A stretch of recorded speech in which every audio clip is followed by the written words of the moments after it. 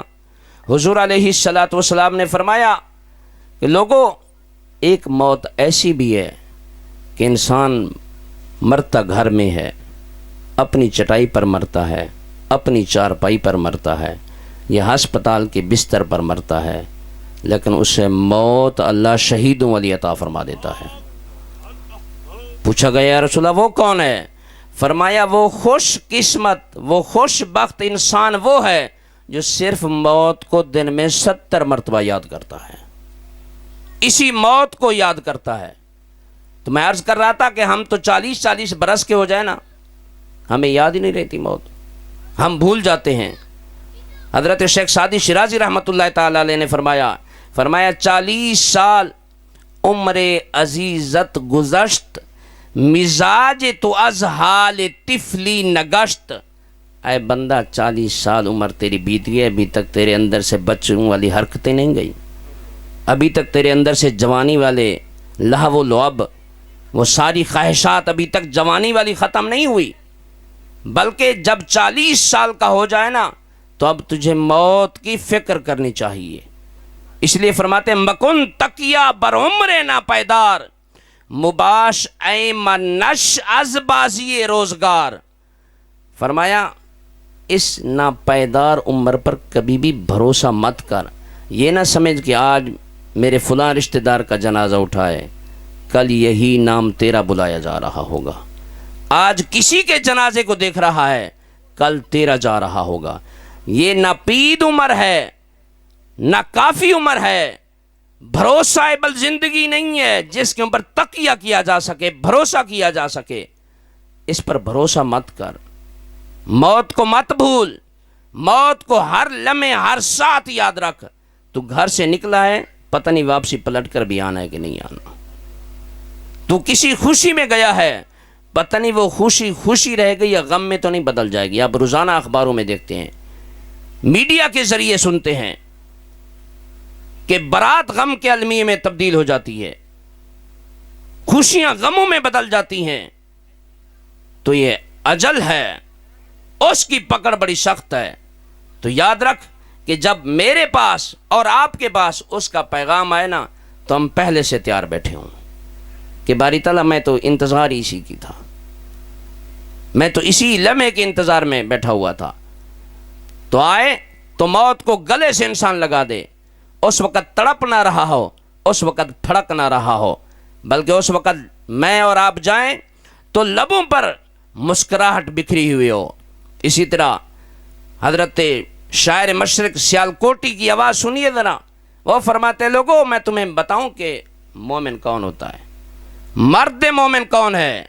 کہتے ہیں نشان مرد مومن بات گویم۔ لوگوں میں تجھے بتاتا ہوں کہ مومن کی نشانی کیا ہے، مرد مومن کی نشانی کیا ہے۔ مومن کہتے کسے ہیں؟ فرماتے ہیں چم مرگ آید تبسم لب اوست۔ فرمایا جب وہ مرا ہوا ہو تو اس کے لبوں کو دیکھ لیا کریں، اگر اس کے لبوں پر مسکراہٹ بکھری ہوئی ہو، اس کے لب پھولوں کی طرح چہک رہے ہوں، فرمایا یہی مرد مومن ہے، یہی مرد مومن ہے جس دنیا سے بچھڑ کر جا رہا ہے۔ تو یاد رکھ کہ وہ جو وقت آئے نا وہ ہمارے اوپر لبوں کے اوپر مسکراہٹ پھیرتا ہوا جائے۔ وہ لبوں پر مسکراہٹ کب آتی ہے؟ جب اس دنیا میں ہم نے اور میں نے اور آپ نے اس رب کائنات کو راضی کیا ہوا ہو۔ اگر وہ راضی ہے تو تیری اور میری موت بڑی سونی ہے، موت بڑی اچھی ہے، موت بڑی چنگی ہے۔ اگر وہ رب راضی نہیں ہے تو پھر یاد رکھ یہ آنے والی منزل بڑی مشکل ہے۔ بڑی کٹھن ہے۔ حضرت اسرائیل علیہ السلام حضور علیہ السلام کی بارگاہ میں تشریف لائے۔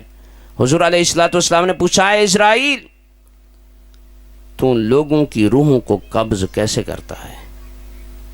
ان کی روحوں کو جسم سے کیسے جدا کرتا ہے، کیسے الگ کرتا ہے؟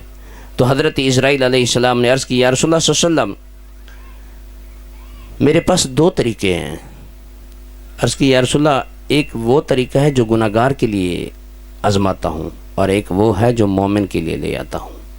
پوچھا، پہلے یہ بتا کہ گناہ گار کے ساتھ کیا سلوک کرتا ہے، بدکار کے ساتھ کیا سلوک کرتا ہے، فاسق کے ساتھ کیا سلوک کرتا ہے؟ تو عرض کرنے لگے، یا رسول اللہ صلی اللہ علیہ وسلم، اگر ململ کا کپڑا ہو اور وہ کانٹے دار جھاڑی کے اوپر پڑا ہوا ہو تو ایک جھٹکے میں اگر اس ململ کے کپڑے کو اٹھایا جائے اس کانٹے والی جھاڑی سے، فرمایا جو کانٹے اس ململ کے کپڑے کے ساتھ سلوک کرتے ہیں وہی میں گناہ گار کی روح کے ساتھ سلوک کر دیتا ہوں۔ اور پوچھا گیا، یا یوں بھی ہے کہ جس طرح زندہ جانور کھڑا ہو اور ایک ہی جھٹکے میں اس کو ذبح کیے بغیر اس کی دم سے گردن تک اس کا چمڑا اتار کر رکھ دیا جائے، جتنی تکلیف اس زندہ جانور کو ہوتی ہے اتنی تکلیف اس مرنے والے کو دیتا ہوں میں۔ پوچھا، یار پھر یہ بتا کہ میرے نیک بندے کے ساتھ کیا کرتا ہے، جنہوں نے میں اللہ کو راضی کیا ہوتا ہے اور میں محمد کا کلمہ پڑھا ہوتا ہے، جنہوں نے اللہ اس کے رسول صلی اللہ تعالی علیہ وآلہ وسلم کی ساری زندگی اس دنیا میں گیت گائے ہوتے ہیں، ان کے ساتھ کیا سلوک کرتا ہے؟ کہا، یا رسول اللہ، ان کے ساتھ بڑا نرم لہجہ رکھتا ہوں، بڑا میٹھا لہجہ رکھتا ہوں، بڑی نرم مزاجی رکھتا ہوں۔ پوچھا، وہ کیا ہے؟ فرمایا، وہ ان کی روحوں کو ایسے نکالتا ہوں جیسے آٹے گوندے ہوئے آٹے سے بال کو نکال لیا جائے۔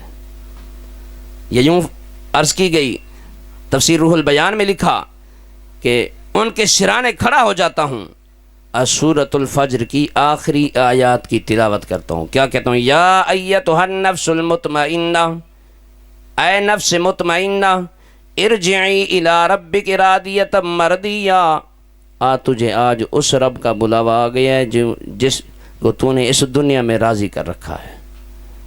فادخلی فی عبادی وادخلی جنتی، آجا تو آج اس اللہ کے بندوں میں داخل ہو جا، اور آجا تیرے لیے جنت کے دروازے کھلے ہوئے ہیں۔ تو یاد رکھیے، یہ لمحہ، یہ پیریڈ کب ہمیں ملتا ہے؟ یہ اس وقت ملتا ہے جب اللہ اور اس کا رسول ہمارے اوپر راضی ہو۔